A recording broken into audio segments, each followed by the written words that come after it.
Hello everyone, it's me again, yours truly, your one and only friend around the world. Welcome back to our channel, and today's video we are going to have another request from our friends.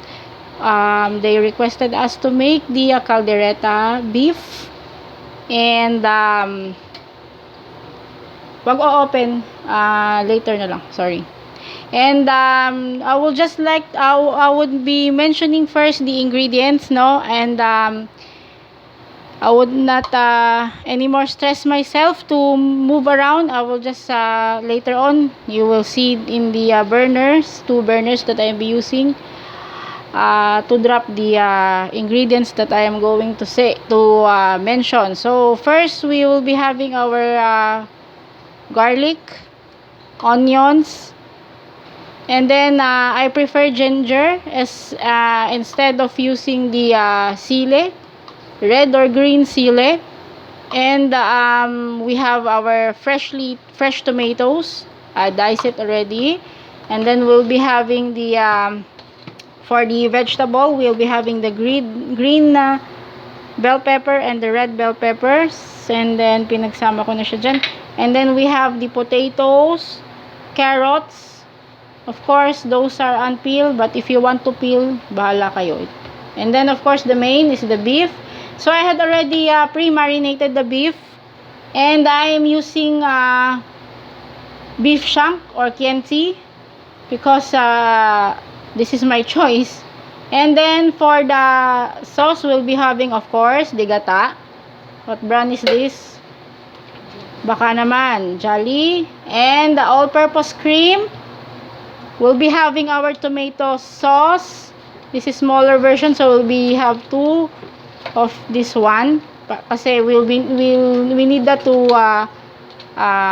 soft the beef because we are not going to use the what they call this any electric or pressure cooker. So this is the tomato paste, and then later on we'll be having our grated cheese. And at the same time, actually, in these ingredients we'll be also needing Reno, the what do you call that, liver spread. But in my preference, I didn't incorporate liver spread, but you can also add liver spread if you want.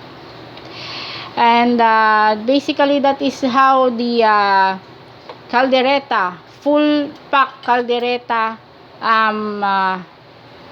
ingredients. So some of you guys would like to saute the vegetables, but for me I don't much do sauteing or frying the vegetables because the natural crunchiness of the vegetables later on when we after we cook the beef, and then we'll have the sauce, and then we'll just put the vegetables there. Okay, so let's open first the first wok, wherein we are going to fry first the beef. Okay, the marinated beef, because we want that a little maillard, and we'll get the oil of the extra oil of the beef shank. And then right after that we'll also put the gata, so that the gata will be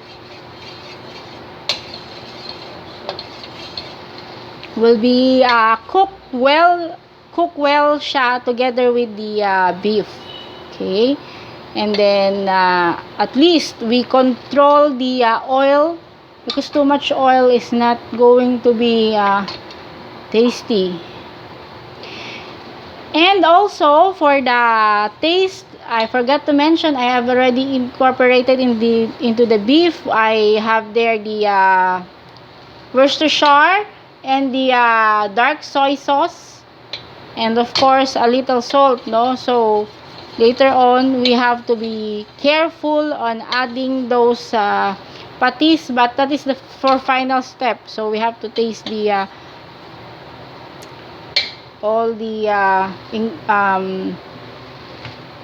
later on the ingredients if we need to. So we're just waiting for the wok to slightly heat up, and then slowly put the beef. So if you're wondering, guys, why I didn't put oil first in this method, because this beef that we bought is definitely 90% of fat, we would assume.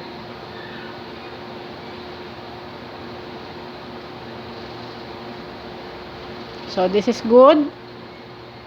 Let's try to first slowly, because we are using wok, this is not Teflon, so we need to be very careful on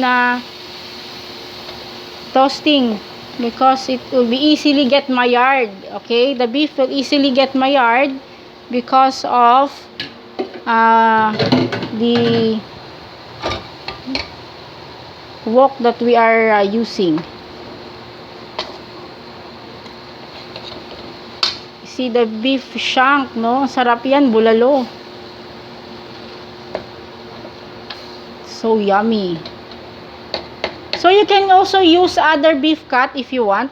You use sirloin, you use kalitiran. You know that that's also full of nutrients there.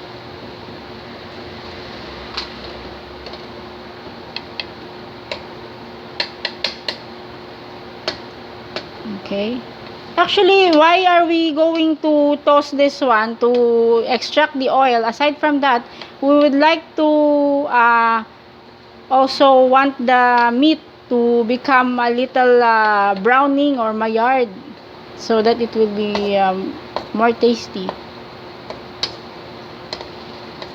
So, but no need to, it depends on your preference. If you want the both sides to brown the both sides, or just leave it as a little browning, one side is okay. And then at this point, right after we start hearing the sizzling sound, wherein the other side of the beef is starting to brown, then we'll be adding the there the gata. Okay, let's wash our hands first. Okay, I'll use this one.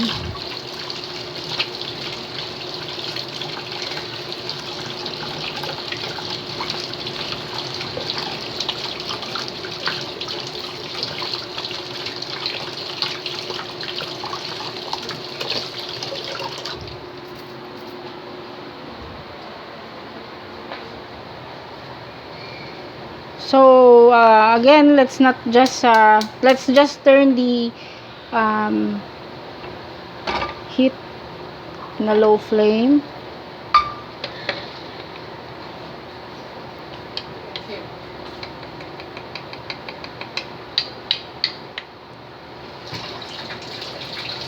So while waiting for the beef in this other side,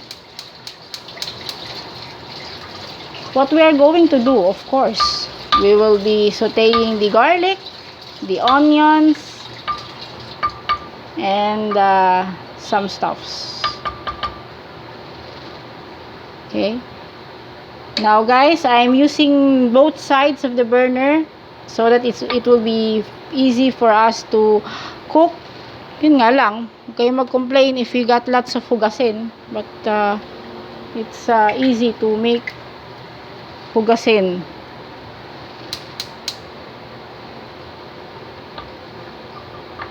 Okay. Just a drop of oil, and coat the Teflon pan. This is the Teflon pan again, the other side.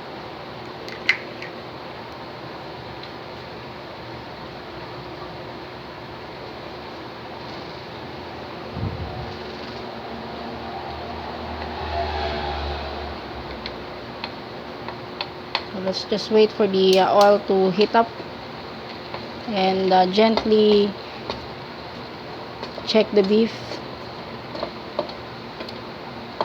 Okay, I also use the wooden spatula, chense, whatever you want to call. Okay. So because this beef is going to soften and about around 2 to 4 hours depending on the quality of the meat that you bought from the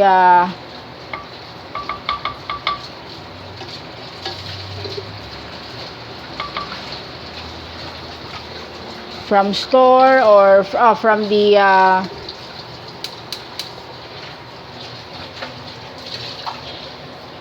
store or do you call that grocery store, or sometimes you just go to the market. Okay, I am now opening the Jolly brand gata, baka naman. Okay.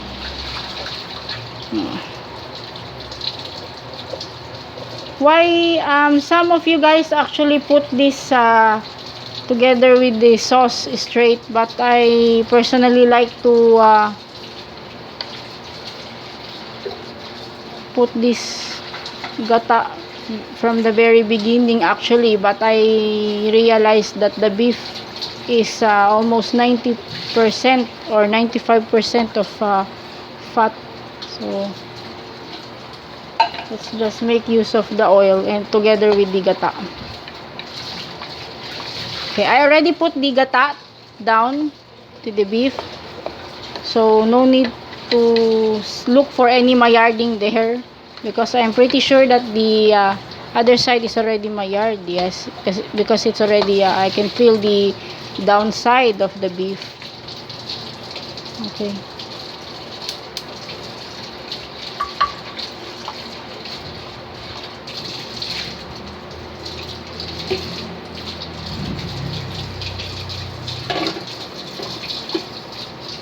So now, on the other side, we're going to have this aromatics.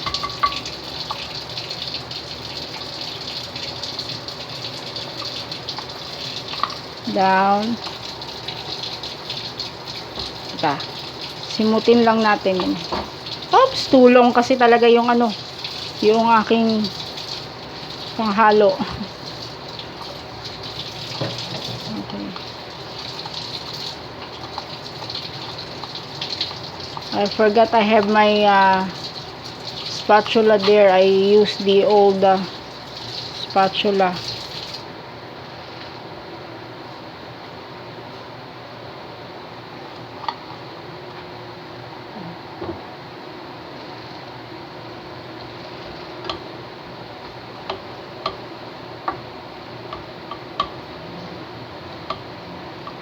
So at least we have to wait for the beef to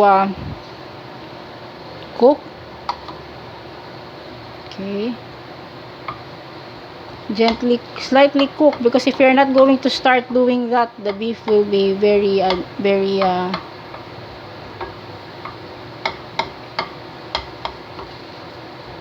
gummy to eat.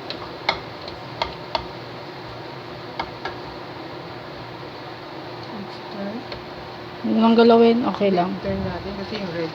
Yeah, we need to. No, it's okay. No need to rush in the turning.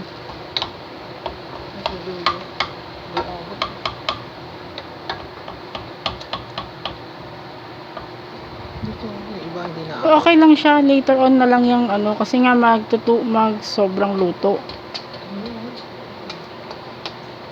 Yeah, we wait for that.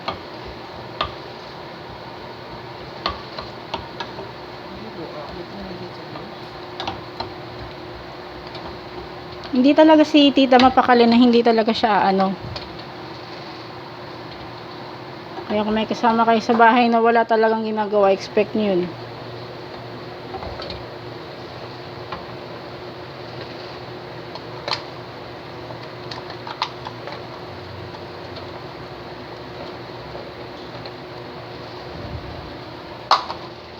Okay, binaba ko na po yung onions.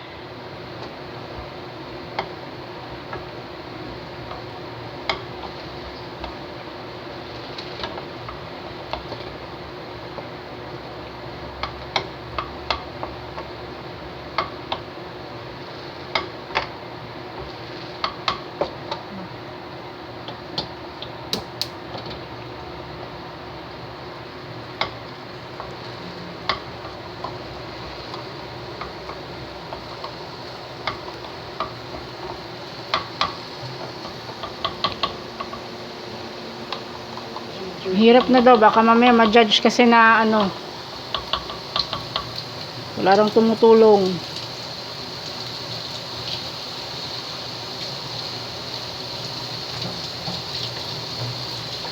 Yan, binaba na natin ng luya instead of sili.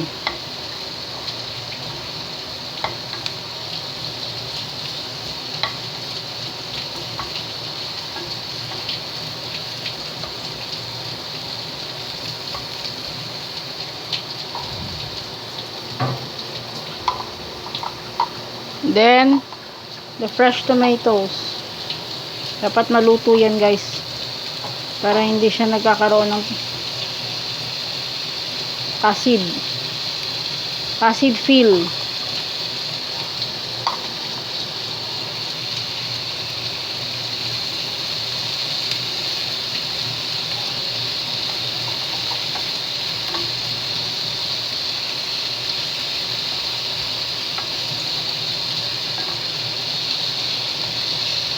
Masyadong mahaba itong nakuha kong panghalo. Napapasok lang tuloy lalo ako. Lalo yung nakuha kong ano, guys, panghalo. Kaya pag kung ano lang yung sanay kayo, yun lang po yung gamitin, ha, para hindi napapasok. Buti yung aking skin, sanay na mapasok.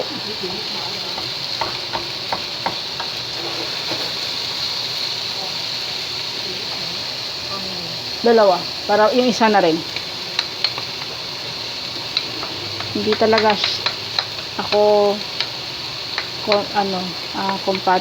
compatible sa long na panghalo.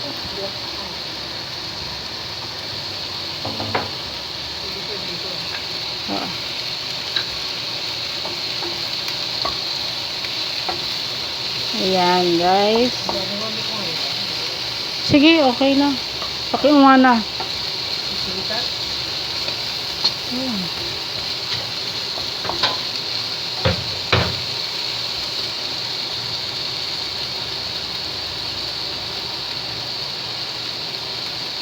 So, I'll just turn the Teflon heat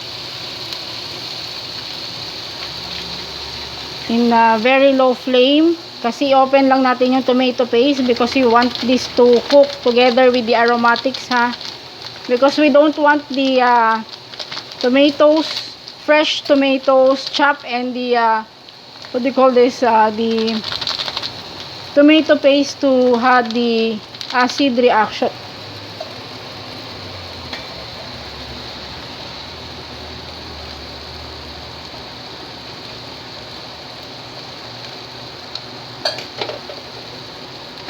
Okay, let's add the tomato paste down.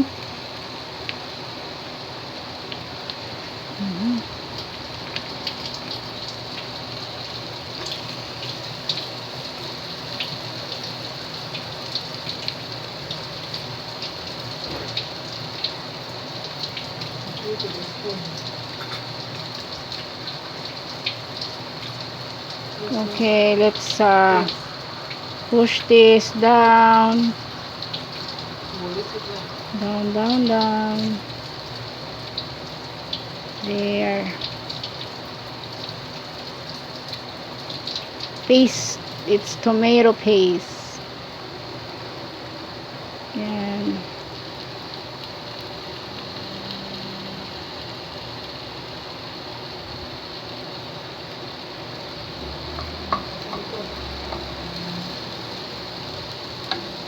There.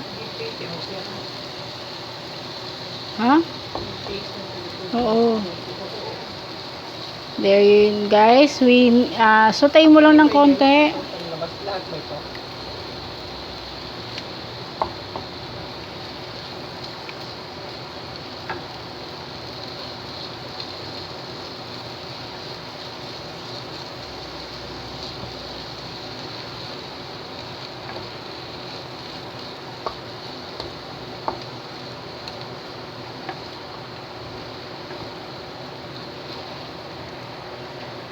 Yan, tayo natin na makook siya, guys. Hindi. No need. Because we don't have the Reno, no? We don't want to, because the Reno is the adding texture to be, to let the kalderetang baka pastier. But anyway, we have another technique that we discover, so later on I will be showing you guys. If you don't want Reno, then it's okay. So where is the other spatula? And let's visit this beef, the beef. Okay, the gata is already whoa, you hear that, that is the Kenzi. Tasty. The beef shank. I usually buy that in we usually have that in the here in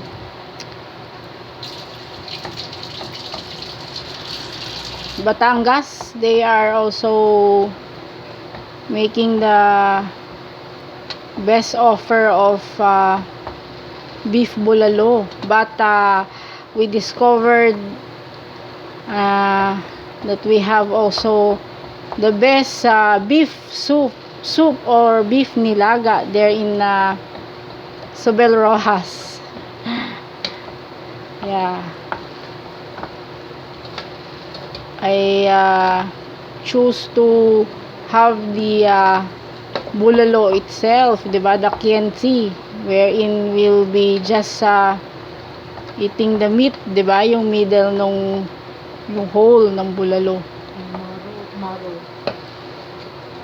Yeah, the marrow. Sarap yan. It's very okay. So at this point, guys, the garlic, onion, and the ginger is already cooked together with the tomato paste, and also the freshly diced or chopped tomatoes is already cooked. No, we cook that very well because we don't like the acidity to come up, and that's the technique, guys, that I can share. The secret for the food who has this ingredient: tomatoes, tomato paste, tomato sauce. If you cook that prior, or if you cook that well, the food will not be easily spoiled. That is coming from the chefs, professional chef actually. They are practicing chef culinary ang course nila, and that is the strongly rule in cooking this kind of dish. Okay, so at this point, okay, I already said a while ago before we start that I already turned off the skillet, the left side. At this part, we are still waiting for the beef to just a little soft, and the gata, okay, absorb. And while doing that, I already mentioned a while ago that some of you guys preparing this kind of dish, they usually fry the vegetables, but in my preference, I don't need to I don't want to fry those because again, I don't want to incorporate plenty of oil. So it depends on your choice, guys, but you can do that. It's not, definitely it's not going to be a big problem. Okay, so now let's proceed to other side.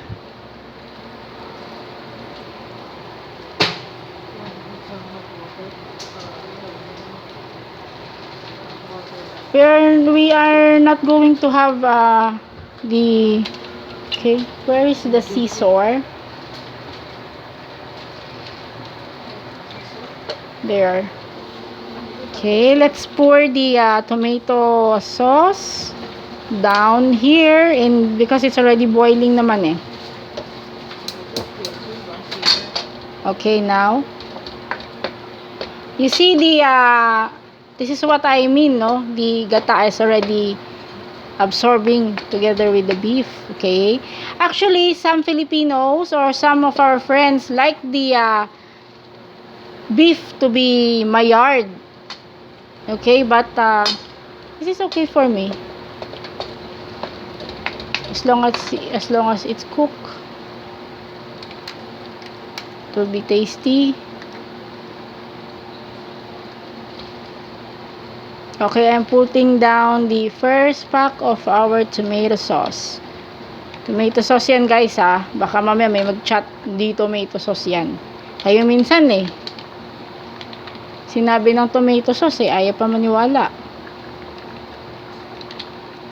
Para walang gulo, I already showed the wrapper together with the brand.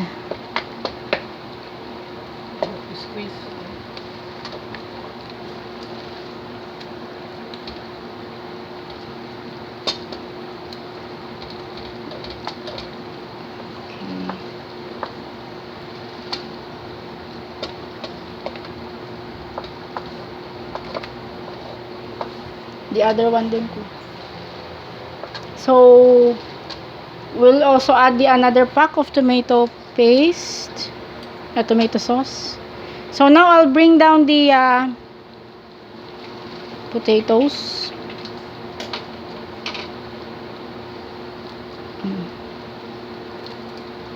Okay, there, and then the carrots, chopped but not peeled, of course. Like the tomato sauce? Yeah.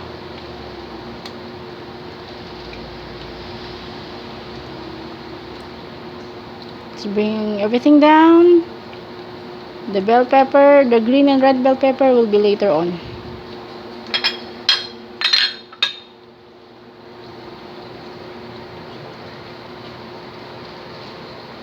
Okay. Mix them. Wala nang tubig-tubig to because you already put tubig.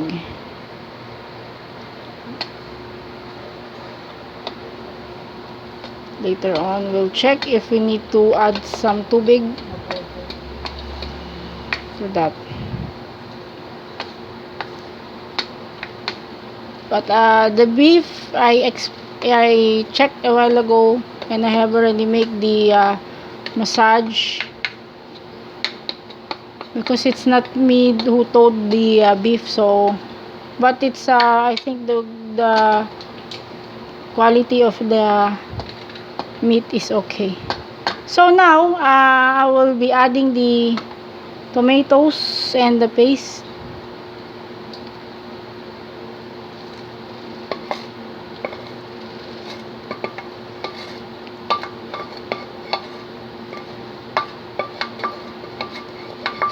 You see how easy, how practical the using two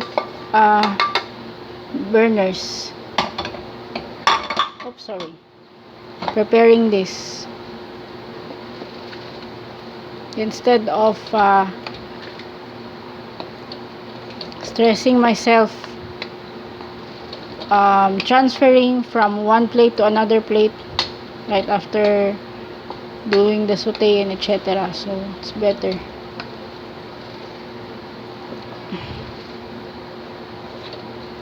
Haluin lang natin.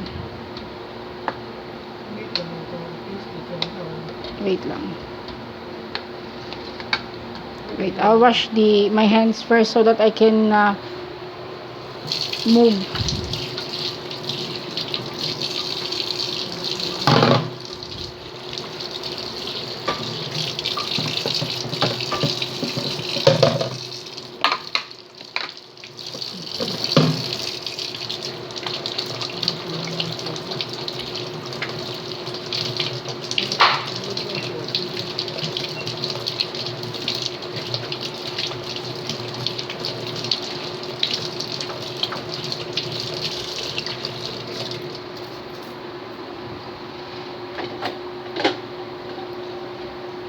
Okay guys, at this point we need to cover that so that everything will be cooked.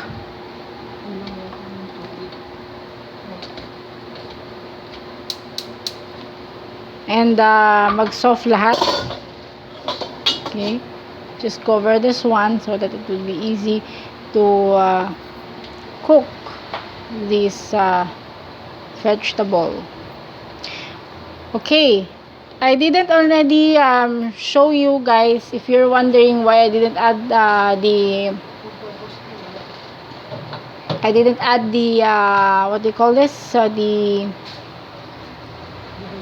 pepper and salt, because I already made that into the vegetable a while ago. And also because during those times that you're washing your vegetables, you need to wash that. And I also do the